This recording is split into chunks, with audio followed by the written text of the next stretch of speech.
विमान कंपनीच्या मालकांवर अवलंबून आमचा प्रवास चाललेला असतो.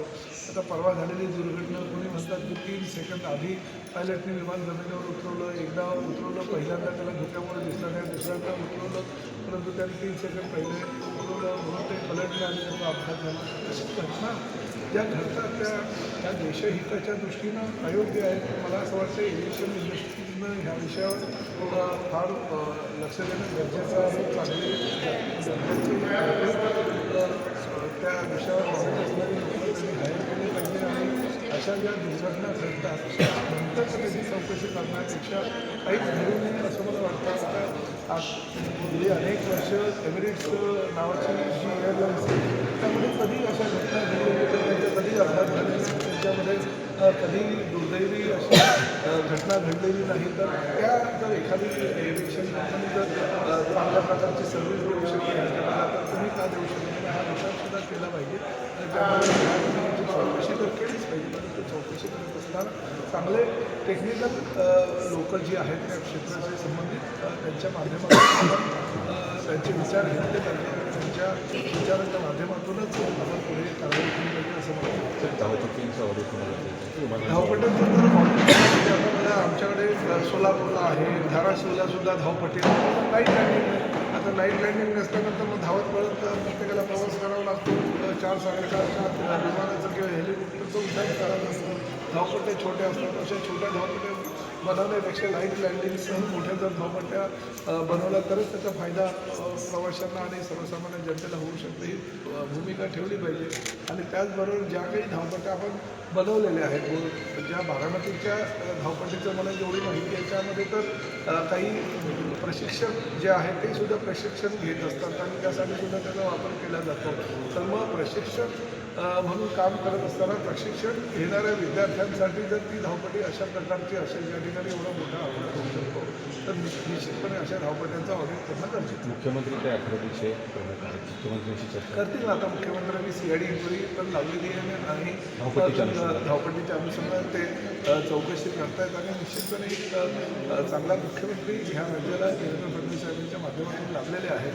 त्यामुळे लवकरात लवकर ते ह्या सगळ्या गोष्टींमध्ये एव्हिएशन क्षेत्रामध्ये सुधारणा करण्यासाठी पावलं उचलतील याची मला खात्री. आज जेवढेच दौरा तोला साहेबाचा आज सभा आहे, कशा पद्धतीने सभा आहे? तर माननीय अजितदादा पवार यांचं निधन झाल्यापासून शिवसेना असेल किंवा भारतीय जनता पार्टी असेल महायुतीकडून या ठिकाणी सभेचं स्वागत सत्काराचं नियोजन या ठिकाणी करण्यात आलेलं नव्हतं. या मोठा 3 दिवसाचा पाळल्यानंतर आज या ठिकाणी जेवळीमध्ये धाराशिव जिल्ह्यात हे पहिली सभा या ठिकाणी एकनाथ शिंदे साहेबांची होत आहे. आणि या सभेच्या माध्यमातून मला एक सांगायचं आहे की धाराशिव जिल्ह्याच्या जिल्हा परिषदवरती आणि पंचायत समितीमध्ये हे महायुतीचा विजय निश्चित होणार आहे. हे आजच्या या सभेवरनं आपल्याला लक्षात येईलच. परंतु मतदारांनासुद्धा या निमित्तानं मला आवाहन करायचं आहे की धाराशिव जिल्ह्याचा खऱ्या अर्थाने मागील 50 वर्षामध्ये 60 वर्षामध्ये जो विकास झाला नाही तो या 4-5 वर्षामध्ये आपल्याला आता विकास होताना दिसत आहे. याचं कारण की केंद्रामध्ये राज्यामध्ये शिवसेना भारतीय जनता पार्टीचे महायुतीचं सरकार या ठिकाणी विकास आणि कामाला महत्त्व देणारं हे सरकार असल्याने या ठिकाणी जनतेचासुद्धा मोठ्या प्रमाणात त्यांना प्रतिसाद मिळत आहे.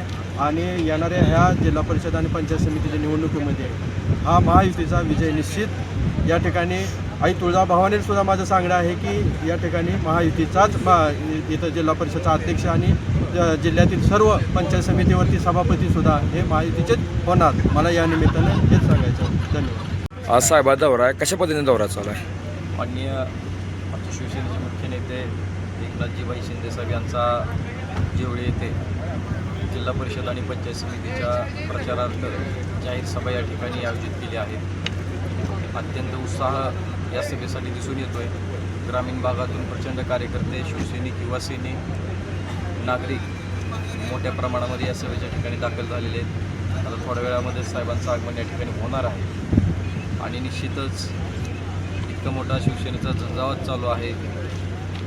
जी काही विकास कामाला खीळ या ठिकाणी बसलेली आहे ती मार्ग कुठेतरी झटकून या ठिकाणी निघणार आहे आणि निश्चितच या ठिकाणी शिवसेना आणि महायुतीचे सर्व उमेदवार चांगल्या मताधिक्याने निवडून येणार एवढंच या ठिकाणी आपल्याला सांगू इच्छितो. जय हिंद, जय महाराष्ट्र.